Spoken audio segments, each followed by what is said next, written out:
Hi everybody, it's Megan. I'm currently staying at the Hampton Inn and Suites on Mall Drive in Duluth, Minnesota, and I'm gonna give you a quick tour of my room. I'm not gonna go out in the hall right now just because I don't have my shoes on. Okay, so when you come in the door here, first thing we've got a couple of little footstool stands right here, and I have my suitcase up on these so I didn't have to get the luggage rack out. And sorry about that bag, I just had my extra pair of shoes in there. We've got probably a fridge in here. Yep, little mini fridge. And then the coffee station. And we've got some shelves here. We've got a TV and remote, of course. And then a desk. And I get this really nice chase lounge type thing. I've been sitting on that. It is March 27th right now, and I have been here one night already. I get a king-size bed. It's pretty awesome. There is a telephone and lamp over there. And then that's my charging cord that I should not forget. Got the lamps besides the bed here. Thermostat. I don't think I showed you a full sweep. This room is actually pretty big. I was really impressed when I got in here and saw that it was a really nice size. I love that I have both the chase lounge and the desk. Usually we have a huge complaint about rooms that there's never enough seating, and I think it's crazy that there's two places for me to sit that aren't the bed in this room, even though I'm just by myself. This room, I think, technically does sleep two. I don't think the couch chase lounge thing pulls out into a bed. I think that's just a seating area. But the bed obviously is a king, pretty large, and so you could comfortably sleep two, or I suppose technically even three people if you have maybe a little kid. But then we've got the closet here. Got extra blankets, and I've got my coat and extra sweatshirt here because it's actually quite chilly right now. It snowed this morning and it's basically full on winter.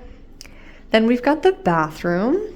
Again, pretty decent size. This threw me off when I got here. So I thought that that was the hand soap. It was just a little box. After I put the soap in there, I read the box and it said it was face soap. And when I went to wash my hands, I realized the hand soap is up there. And this is something, again, we see often in Hampton properties, is the hand soap is really far away from the sink. I'm really not fond of that, especially because I use this right side of the sink to put my stuff. I would really love it if they put the hand soap maybe there or something, or just gave us a bar of hand soap, even though I know that's probably more waste. But that's like a large bottle, you see. That too, the body lotion, just they're in weird places. I had a surplus of towels. No shortage of towels here. I used, I think, one hand towel, one body towel, and one washcloth. Toilet in its little corner over here. I actually moved the toilet paper because I think they might have been rushing a little to clean my room. But the toilet paper was backwards and it didn't have the fold-in like that. Oh, that is mine. I should collect that before I leave. That's my face wash. It's my travel size. But yeah, we've got the 0% shampoo, conditioner, and body wash in here. I really do love the 0% brand. I think that it's the nicest on my skin and hair when I'm staying in a hotel. I'm never fond of like the fact that the handle is over here and the shower head's over there though, but the shower was super nice. No complaints about it really. This art is interesting. There was one out in the living room too, just kind of like abstract landscape, I guess. Got the hair dryer, our lovely ever-present evacuation plan.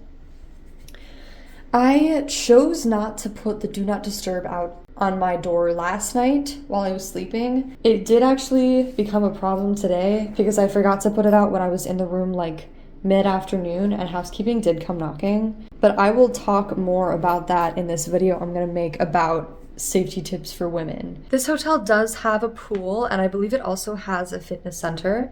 So I probably won't show inside those places just for privacy, but if I find the doors to them, I'll kind of zoom past them. The only other thing I wanted to say about this hotel was I had a little bit of trouble with the front desk. They didn't quite seem on top of their game, or at least not as much so as I would expect out of a Hampton property. I had a couple questions. First of all, I couldn't get properly checked in on the app, and it said I was checked in but that I couldn't get a digital key. And so I went to the front desk to get a physical key, even though I didn't really want to do that. But the front desk lady who was there at the time when I came to check in said that, like, I don't know what the deal was. It was like I hadn't fully checked in. And so she checked me in or whatever, but I was like, okay, app already told me I was checked in. But then I did get a digital key, but she also gave me a physical key. And I don't mind having a physical key. I actually prefer that in most cases. I just wanted a digital key so I didn't have to stop at the front desk when I checked in. But it's fine, so I've just been using my physical key. I had a question for the front desk earlier, and it's just like they don't know what they're talking about.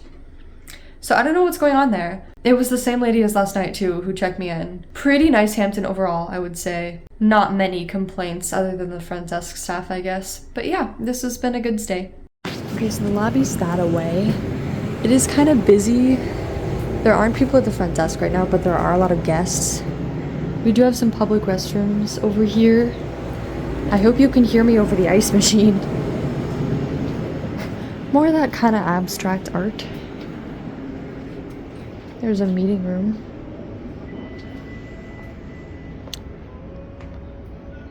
I did have breakfast here this morning. It was pretty good, pretty standard Hampton breakfast. Thank you so much for watching, and safe travels!